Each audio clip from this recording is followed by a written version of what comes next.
In 1969, while everyone was chasing the loudest muscle car on the lot, one machine quietly rolled out of the shadows with a 428 Cobra Jet under the hood, and enough torque to embarrass the giants. This isn't just another classic.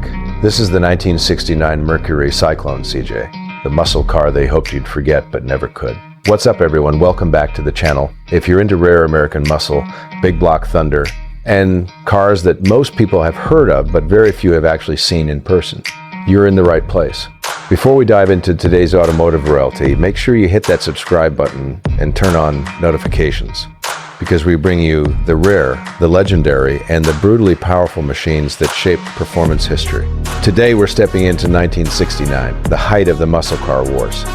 Dealership floors were battlegrounds, drag strips were proving grounds, and horsepower numbers were climbing like never before.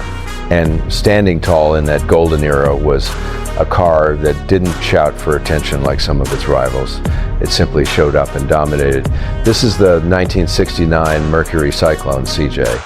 Now, to understand why this car matters, you have to understand where it came from. Built under the umbrella of Mercury, which itself was part of the powerhouse that is Ford Motor Company, the Cyclone CJ wasn't just another trim package. It was a statement. The CJ stood for Cobra Jet, and if you know anything about late 60s performance, that name alone commands respect. Under the hood lived the legendary 428 cubic inch Cobra Jet V8, officially rated at 335 horsepower, though anyone who's ever driven one will tell you that number was criminally underrated. This engine delivered monstrous torque that could twist pavement and humble competitors in a single launch. The torque curve was brutal, immediate, and unapologetic. Floor it, and the front end would lift just enough to remind you that this machine meant business. But this wasn't just about raw power. The 1969 Cyclone CJ had presence. The redesigned body for 69 gave it a more aggressive aerodynamic look compared to earlier years.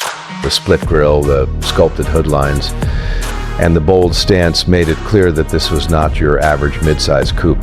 It had a clean, confident design that aged incredibly well. While some muscle cars scream with stripes and decals, the Cyclone CJ carries itself with a kind of understated menace, like it knows it doesn't need to prove anything. Step inside and you're greeted with a cockpit built for serious driving, high back bucket seats, a center console that feels driver focused, and a dash layout that puts gauges right where you need them. No unnecessary fluff, just performance-oriented simplicity. It's the kind of interior that reminds you that driving used to be a physical experience.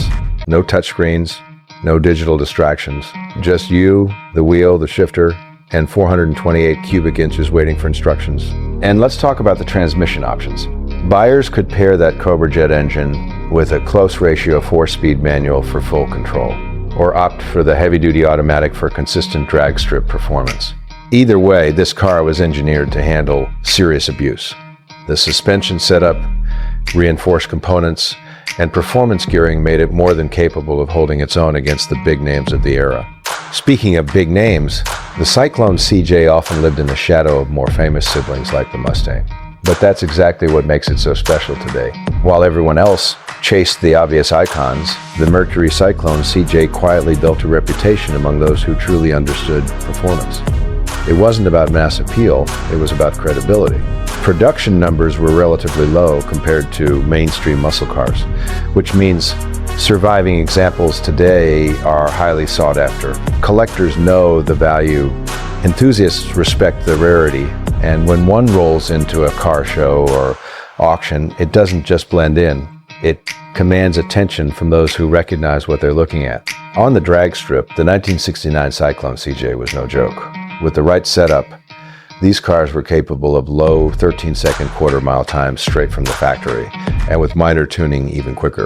In 1969, that was serious speed. This wasn't marketing hype. This was measurable asphalt shredding performance. But beyond the numbers, beyond the specs, beyond the badges, there's something else that makes this car unforgettable. It's the feeling, the deep rumble at idle, the way the hood scoops frame your view from the driver's seat, the mechanical honesty of the throttle response. Modern cars are faster, yes. They're more efficient, more refined, but they don't have this raw mechanical soul. Driving a 1969 Mercury Cyclone CJ isn't just transportation. It's theater. It's history. It's a reminder of a time when engineers pushed boundaries and manufacturers competed for dominance with displacement and determination. And here's the thing, the Cyclone CJ represents a moment when Mercury wasn't just a supporting act, it was a performance contender. It was bold enough to take the Cobra Jet platform and package it in something unique, something distinct, something that now stands as a hidden gem of the muscle car era. Today, pristine examples can command impressive prices at auction, especially numbers matching cars with original drivetrains. Restored correctly, documented properly, and finished in period-correct colors, these cars have become investment-grade collectibles. But even more valuable than the dollars attached to them is the experience they offer. This car doesn't beg for likes. It doesn't chase trends. It doesn't rely on nostalgia alone. It stands on engineering, design, and attitude. So if you ever get the chance to see a 1969 Mercury Cyclone CJ in person, take a moment, listen to it. Study the lines, appreciate the era it represents, because cars like this aren't being made anymore, and they never will be again. If you enjoyed this deep dive into one of the most underrated muscle machines of 1969, make sure you subscribe to the channel, hit that like button, and drop a comment telling me which classic muscle car you want to see next. We're just getting started, and trust me, the legends keep getting better.